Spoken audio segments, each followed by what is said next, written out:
Good afternoon. My name is Steve Dent and I represent Driving Mobility.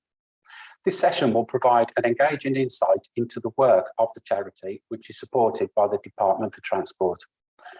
Attendees will learn how the Driving Mobility Centres help individuals gain or maintain their driving independence and personal mobility through clinical fitness to drive assessments and guidance from occupational therapists and approved driving instructors. A diverse selection of representatives will outline the services available and how driving mobility works closely with the NHS, DVLA, Motability, police and healthcare professionals. This session highlights two independent centres which are part of the Driving Mobility Network.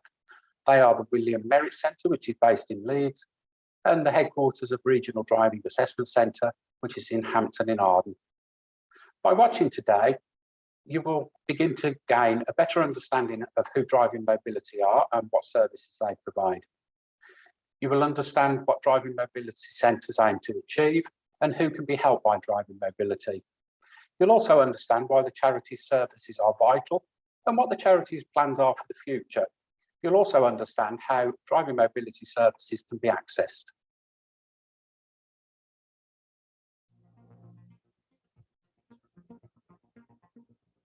Hi, I'm Edward Trewella. I'm the Chief Executive at Driving Mobility. Driving Mobility is a network of independent driving assessment centres spread right across the country.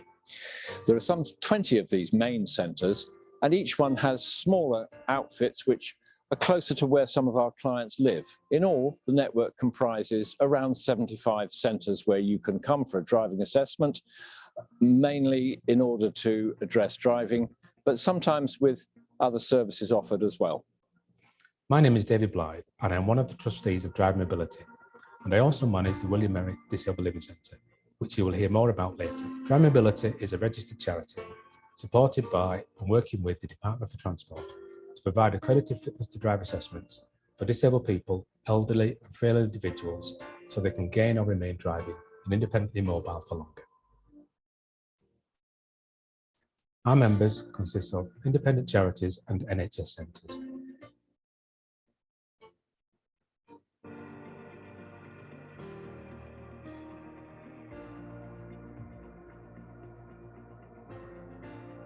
Driving Mobility is the sort of umbrella organisation that accredits all the mobility centres, so has all the standards for the driving assessments and the way services run. So Driving Mobility's vision is to enable independence for people with disabilities, frailties or long-term medical conditions, just to keep them independently mobile through equipment and driving adaptations and scooters. The main goal of the Driving Mobility Centres is to ensure people can stay independently mobile as long as possible, either gain independence or retain their independence. These centres are crucial as part of everybody's will, if you like, to remain independently mobile.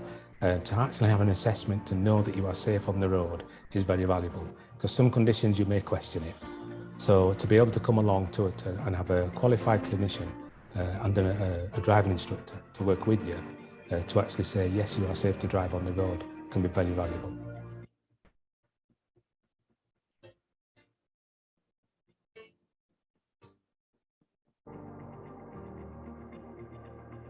A lot of people, when they come out of hospital after having a stroke, and sort of bits of them aren't moving like they used to, and they don't realise, and very often their partners don't realise, that they could probably still drive.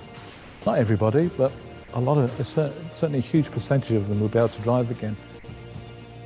That makes a big difference to people because, you know, having had something taken away from them, the fact that they can then go back to doing something which gives them so much freedom, it's so important to them to have that independence, you know, to know that you're not stuck in these four walls.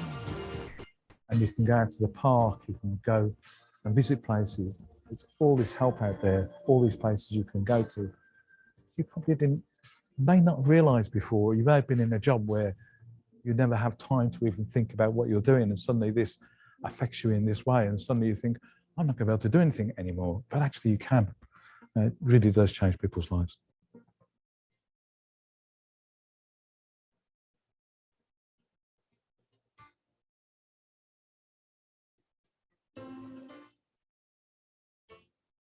Our services are so important for mental health and well-being. Being able to get out and about reduces depression, isolation, loneliness, and the independence it offers people to access their community and all the amenities and the services that they need is vital.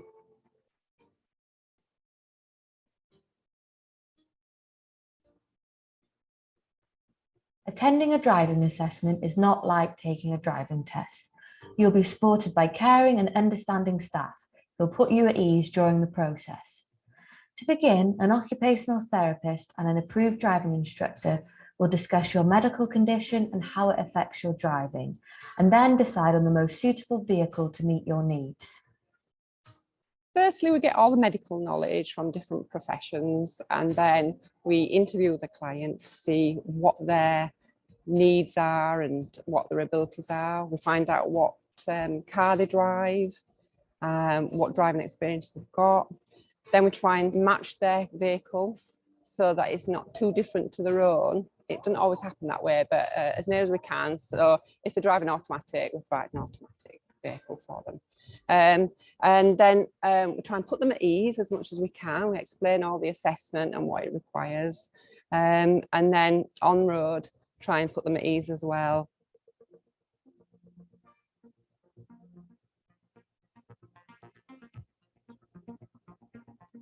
The William Merritt Centre and all the other driving mobility centres have a lot of different vehicles in different sizes, with different adaptations, also manual and automatic. So even though you don't drive your own vehicle during your assessment, there's lots of options so it can be the closest possible fit to you so you feel comfortable during the assessment. Push-pull hand controls are an adaptation that you would use with your hands. So how they work, more often than not, the push-pull mechanism is fitted to the right-hand side of the steering wheel, just below the steering wheel. So you push to brake and you pull away to accelerate. So a switching unit is what we call a secondary control unit, and that basically has two functions. So number one, it's used as a steering aid. So it's on the steering wheel, mounted at whichever side you need it at. Everything's at the touch of a thumb, basically. The left foot accelerator comes in two different types, so you can have a floor mounted version or one that's called a twin flip, and that's predominantly used for people who have got lower limb, so in the right foot they've obviously either lost movement, function, sensation, anything like that, and they've only got function in their left leg, so they will use that to control the car.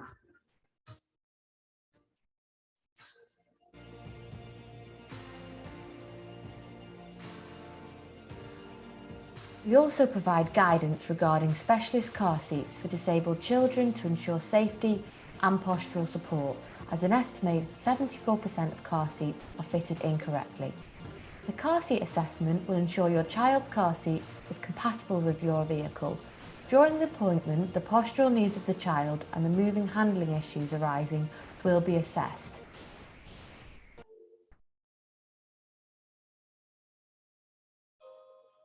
A unique service we offer is help and support for air travel with a disability using the Try Before You Fly service.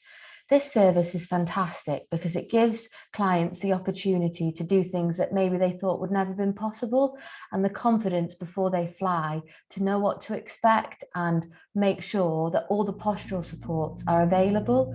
So basically in the Try Before You Fly assessment, the assessment consists of a run through of what it would be like to actually transfer the plane, board it, going along the aisles and getting into the seat, so the client will know exactly what it's like to fly with a disability.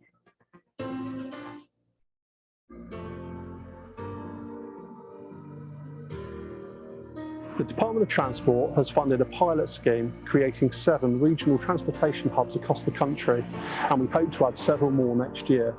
The purposes of our hubs is to provide information on realistic transport options for individuals and their families, offering advice and guidance for local, national and international travel, as well as public transport options. Driving mobility also offers passenger assessments. Sometimes a driver or passenger may have difficulty getting in and out of a vehicle. or may the safety of a passenger who has challenging behaviour as a concern. Access assessments address all of these needs, whatever the difficulty. Additionally, Driving Mobility run clinically led mobility scooter and powered wheelchair assessments across the country, offering an impartial assessment on which product is suitable for you and whether you can operate it safely, focusing on your individual needs.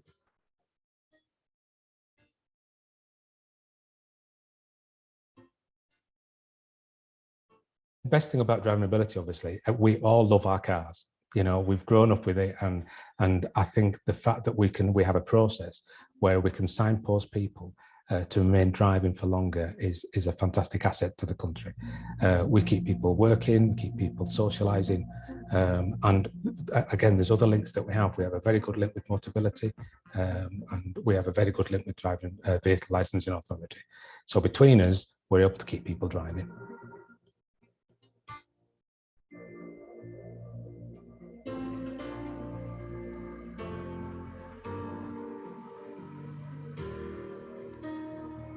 Confidence is a factor.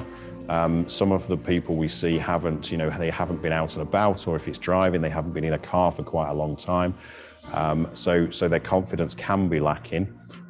We have sort of procedures in place to help their confidence, whether that be through a bit of practice being in the car, or practice being out and about in general, is to help people and to enable people to become mobile or to maintain their independence.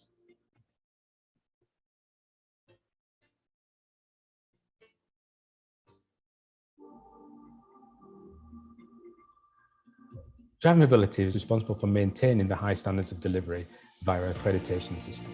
The main way that we maintain the high standards is there's two ways. There's actually the education of the driving assessors, that we do insist that the driver assessors attend a university course to level 4, level 7, and then every centre every 3 years is assessed for its quality of delivery. Driving Mobility is working very closely with the government on its inclusive transport strategy. And I think the key to that, although a lot of it is about using public transport, it's also about being independent, about having the choice of how to move about. So as well as helping people to continue driving as long as they need to, it's also about helping people to transition to use of public transport, community transport, and other ways of getting about. Driving Mobility is planning for the future by looking where in the country we still need to find outreach to develop new services, but also looking at alternatives to driving. How can we help people who do need to transition away from driving? How can we help older people with an aging population discover whether they're still fit to drive, and if not, how to find ways to get about and to retain independent living?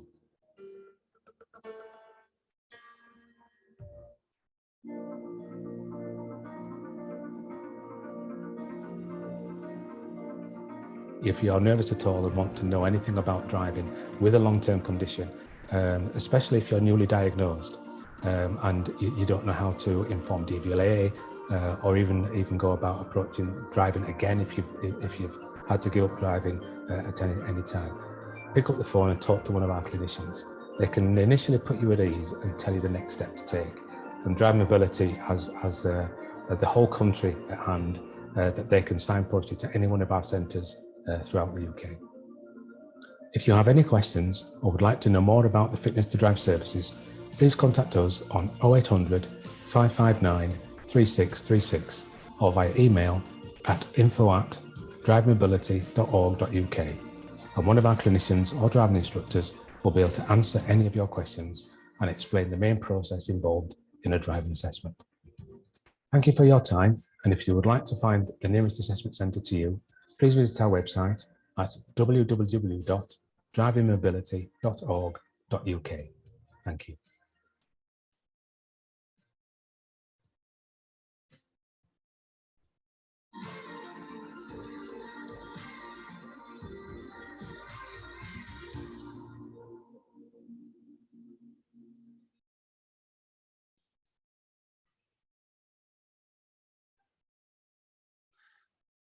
Thank you for taking the time to watch and listen to that video. I hope you've all found it beneficial. We'll hand over to the next speaker now, but please do stop with us because we'll have a question and answer session at the end. Thank you.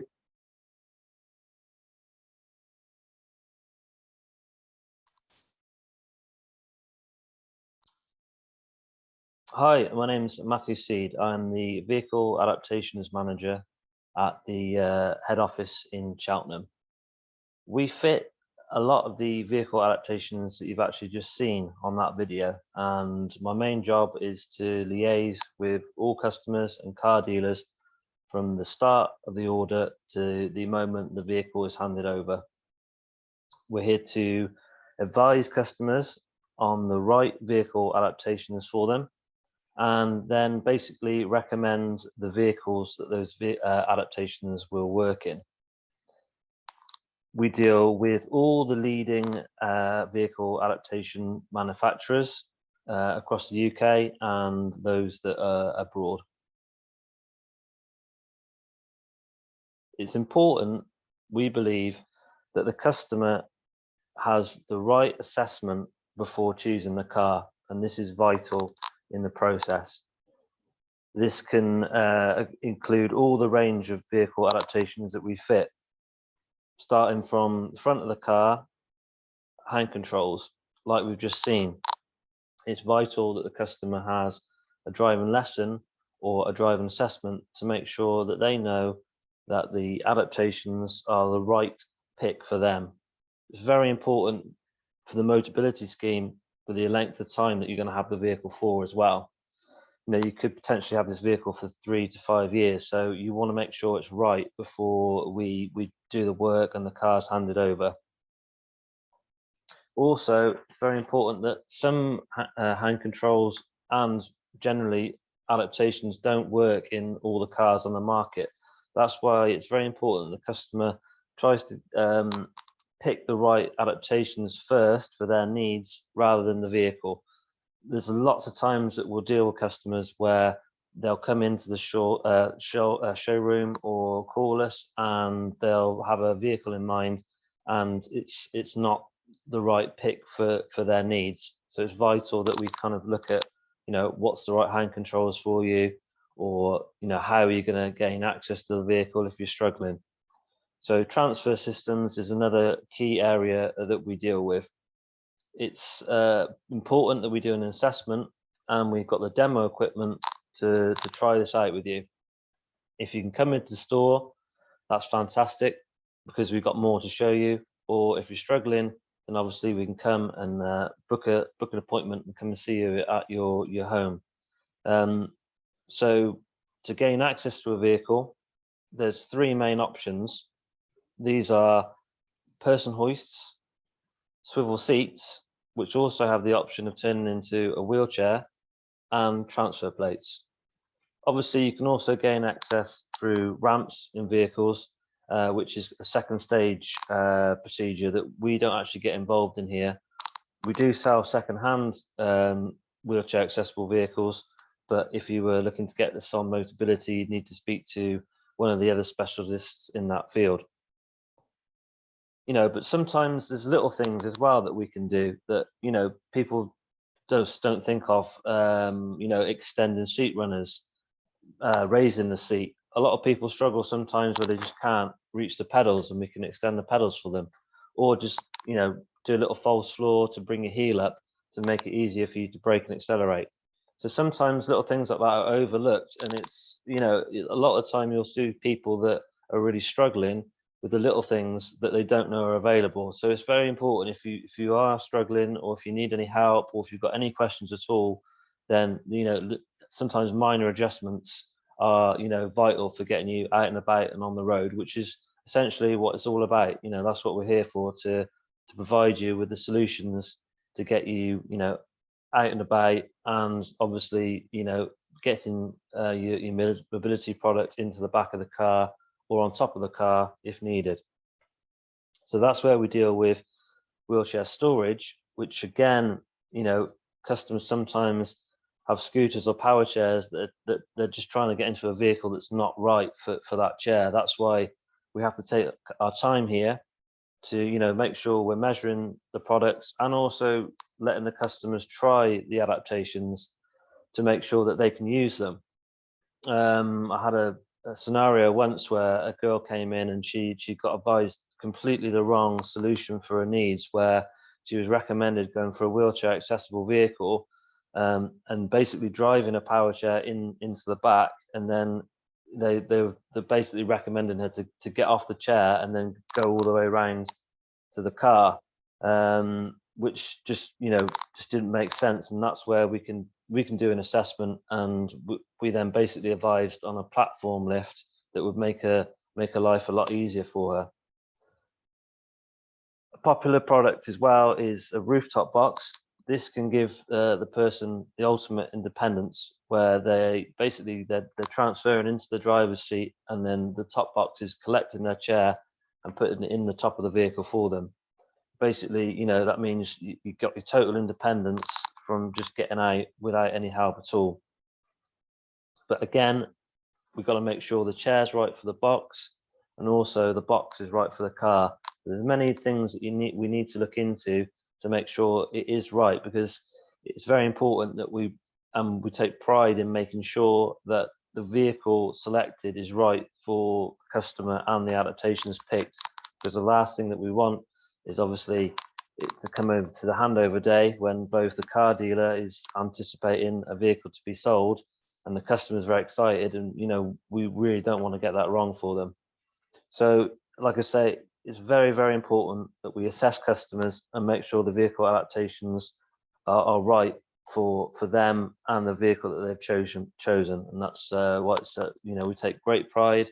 And one of our key words is assessment, and that's what we're here to do. So yeah, if anyone's got any questions, we'll go into the question and answer session now.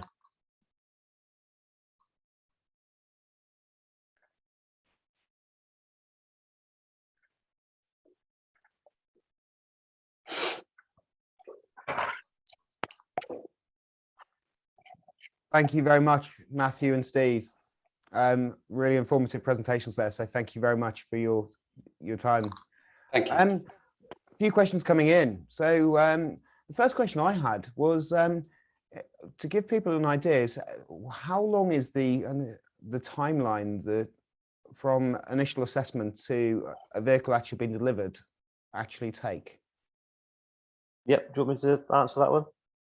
Please, Yeah. Matt.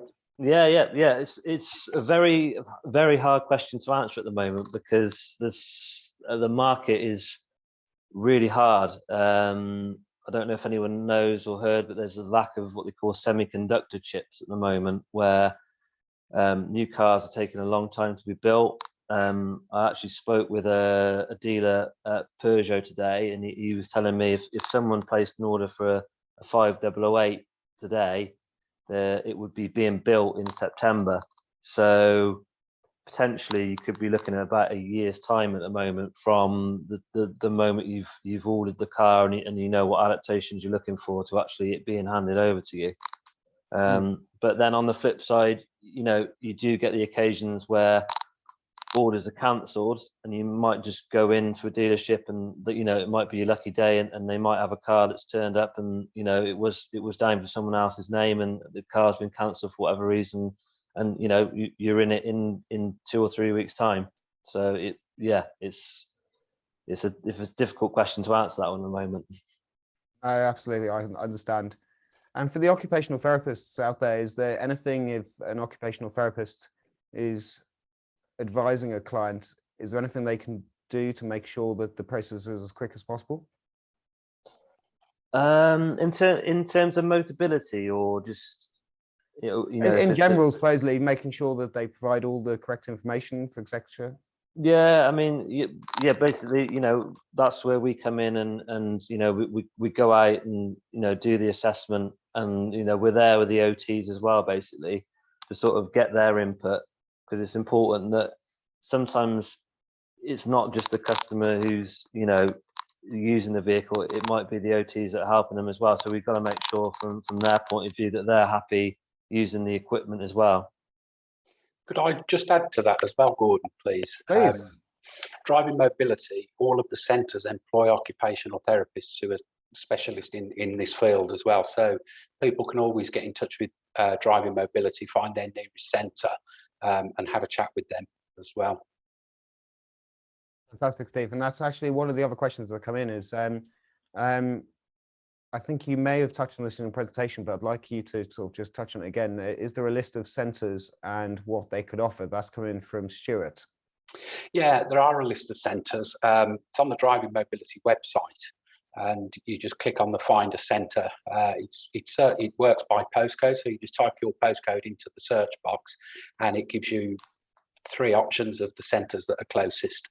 And then you just phone around and see which one you prefer to go to, because the cost of assessment varies from centre to centre. Although we're governed by Driving Mobility, the actual centres are independent organisations. The fees are similar, but there might be slight differences. And also some centres are easier to get to than others, depending on where you live. Fantastic, thank you. A question that I got asked the other day actually is around, I was speaking to someone who was looking at vehicle adaptation, and they were looking for a Tesla. Do we, out of curiosity, and I don't want us to name and shame any vehicle manufacturers, but are there any vehicles that can't be adapted? Is there something that people should be looking at specific brands, or without No, naming I and mean shaming we actually put a remote control device on a Tesla last year. Well, actually we did 2 Teslas. It's really, once we know what the customer wants, then if they've got a specific car in mind, it's literally just a case of asking the manufacturers if that is going to work on that car.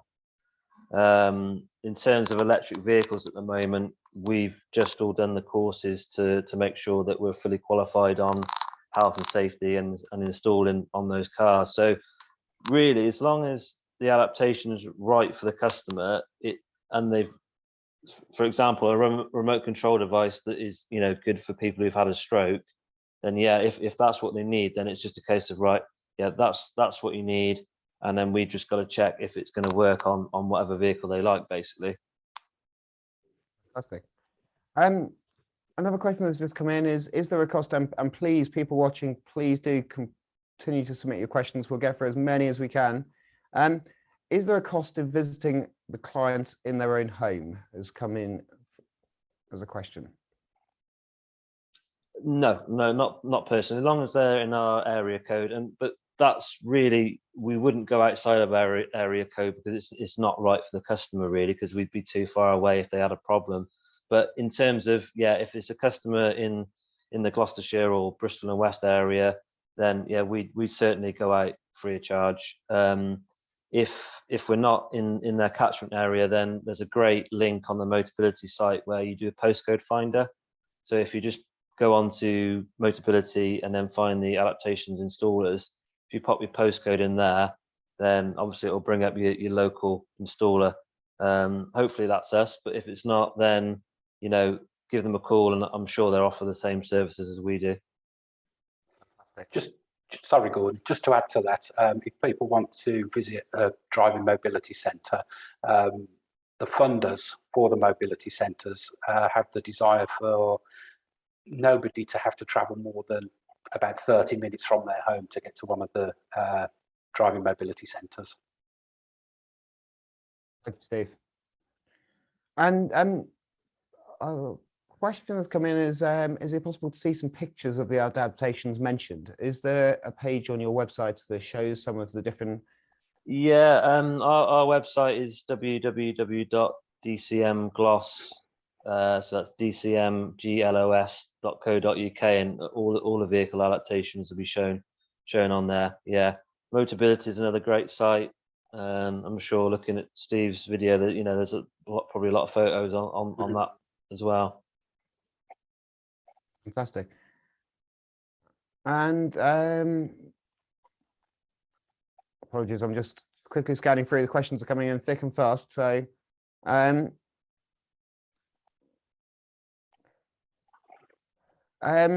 question that's coming in is wondering if older adaptations can be transferred to newer Motability vehicles. this person is asking us, they have a Rikon ramp which works, but will need to update the Motability vehicle contract. Yeah, that's the Rikon question is a bit tricky because that's second stage, really. It's something that we don't get involved in here. Generally, yeah, because the adaptations are subsidized heavily on Motability.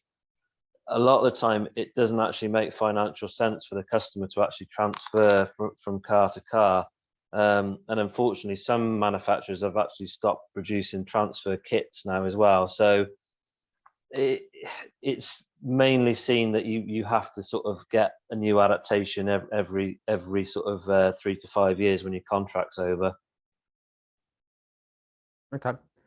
Is that something that you think needs looking at? Is it something that we can personally, yeah, but that's that's really Motability. You know, yeah, it's a tricky one to answer that because I wouldn't want to sort of name and shame any suppliers or anything like that. But yeah, but I mean, for example, remote control devices, you know, with the button functions on the remote, obviously again heavily used by stroke people who've had a stroke. You know, when you look at the numbers on the Motability scheme, it literally, it's just cheaper for the customer to start again. And as crazy as that seems, that's how the scheme works, really. So, but yeah, I mean, personally, I think there could be a bit more of, you know, used, you know, products used again, but whether that might happen in the future, I don't know, really. Really understand. Okay. And do you recommend particular vehicles as well as suitable adaptations? There's a question that's come in from Natalie. Sorry, just repeat that one again, sorry. Sorry, if people are unsure about what an actual suitable vehicle, would you recommend a vehicle as well as adaptations? Yeah, definitely. Yeah, I mean, you know, when we see a vehicle like a Citroen Berlingo or Peugeot Rifter come in and it's a boot hoist, it's, you know, it's music to our ears, really, and it's great because you've got such a big opening if someone's trying to load a scooter in, for example. But you know, but then that's why we're here, because not everyone likes those vehicles. You know, some people just, you know, don't like the look of them or want something different. So that's where we're here to not, you know, won't rule anything out unless it won't work. So yeah, I mean, like I said, Peugeot Rifters, Citroen Berlingos are fantastic vehicles for boot hoists because they're, you know, the scooter or power chair is going to go in there easy. But again, on the flip side to that, you know, we won't write any vehicle off. If someone desperately wants, for example, a Ford Cougar, then, you know, we'll do as much as we can to make that car work for them, but we won't do it if it's not. So just to add to that, Gordon, at the driving mobility centres with the occupational therapists, they can give similar advice, particularly for people who have difficulty getting in and out of vehicles, because, you know, you'll meet somebody who physically can't get in one vehicle, but actually can get in another vehicle. Might be because of the size of the door aperture, or if they're using turning seats, how much room is available and things such as that. Yeah, just to say that is a really good point, Steve, because sometimes people looking to get in a swivel seat, for example, and you know it's a lot of money, whereas it might just be that the car's a little bit too high for them. Sometimes it might just be looking at different size vehicles rather than going for a swivel seat, for example. So would you say it's worth committing to, it's worth contacting an adaptation company first before committing to a vehicle? Yeah. I mean, obviously, with swivel seats, for example, we were able to take measurements of the customer when they're sat in the seat, when we're tinning them in, and those measurements are entered into a computer, and that will actually then provide us with a list of vehicles that will work for that customer. So it's definitely important to sort of come and see us before, yeah. But then, like I say, it's very hard if, like I say, sometimes it might just be, you know, the vehicles are slightly too high, and then that's a case of just having to go around the dealerships and have a good look around the options available there. No, thank you. That's as a follow-up question to that from myself, I suppose, is there anything around the supporting equipment around the vehicle of helping you to get in and out of the vehicle that is covered by some of these schemes and actually helping you to get out of the vehicle and into your home, for example? I know, I appreciate I'm going off topic a little bit there. I'm actually going into home adaptation, but yeah, no, I mean, with the person hoists, there's an option for it to become a hoist in the home as well. But yeah, primarily, I mean, there's with the swivel seats, they actually can become a wheelchair if you want as well. So you can actually swivel like the car on the what will be the car seat, and then it will join onto a base called a Coroni system that will actually become the customer's wheelchair as well. So that kind of eliminates the transfer of you know, from wheelchair to car seat. So yeah, there's little options available. And are both of those included in the Motability scheme? Yeah, those both are on the Motability scheme. Yeah, fantastic. There's also people that may need to drive from their wheelchair, so that they drive into the vehicle in the wheelchair, drive from it, and then take themselves back out afterwards. The driving mobility centres can do assessments for that as well, for what a person's need is. Thank you, Steve. Another question that's coming from Wendy is, can vehicles be adapted for disabled passengers rather than solely for disabled drivers? Yeah, 100%, yeah. Yeah, again, driving mobility centres, it's not just drivers that we look at. Quite often it's a case of there might be a husband and wife, for example, and it's not the driver that is having problems. It's the passenger that has the disability and needs the help. And it might be that 15 years ago, for example, the partner was lifting the person's wheelchair into the boot, but it's getting a bit too much for them now. So they come to us for advice on those sorts of things. And often they come for advice about how to lift a scooter into a boot or a wheelchair into a boot. And when they get here, we're able to overcome a lot of other problems that they encounter as well. Fantastic. Getting a lot of positive comments coming through saying thank you very much for all of your answers. One more question that's just come through. So is it car first, then adaptations, or adaptations first, then car? Yeah, I'd say definitely adaptations first and then car, definitely. Yeah, because yeah, it could be, you can get caught out sometimes where, you know, for example, it's very, very rare, but sometimes a left foot accelerator won't work on a certain car. So it's yeah, let's find out what you need first and then give you some car recommendations. But you know, 9 times out of 10 for hand controls and left foot accelerators, everything's going to be fine. Fantastic. So we are getting to the end of the schedule that we had scheduled for today. We were looking to run to about 2:40, which we've just run over very slightly. Have you got any closing comments that you would recommend either for an occupational therapist or for a person living with a disability that you would recommend on their first steps when considering going back to driving and trying to be more independent? I'll go to you first, Matt. Yeah, I mean, basically, my sort of closing sentence would be: there's a solution out there to whatever the person needs. It's almost like a bit of a puzzle sometimes, trying to work out what the best sort of scenario and adaptation is. But you know, that's what we're here for, to work that out for them and get them out and about. So my first, you know, pick up the phone to your local adaptation installer, or you know, visit Steve, and you know, there's a solution out there to whatever you need us to do. Fantastic, thank you, Matthew. That again fits very nicely with what we believe in ADEX, is anything is possible. Steve, have you got any remarks? Yeah, just to say, you know, there's a lot of people out there that are struggling when they don't need to. And reiterate what Matt has just said, really, you don't need to. There's the solutions out there. At any point, get in touch with Driving Mobility, find your nearest centre, come and meet us. We're all a friendly bunch all around the country, whatever centre you go to, and let us help you. Let us find the solutions for you and with you. Fantastic. Thank you, Matt. Thank you, Steve. And You're welcome. a massive thank you to everyone who's joined us today. I hope you found this webinar informative and useful.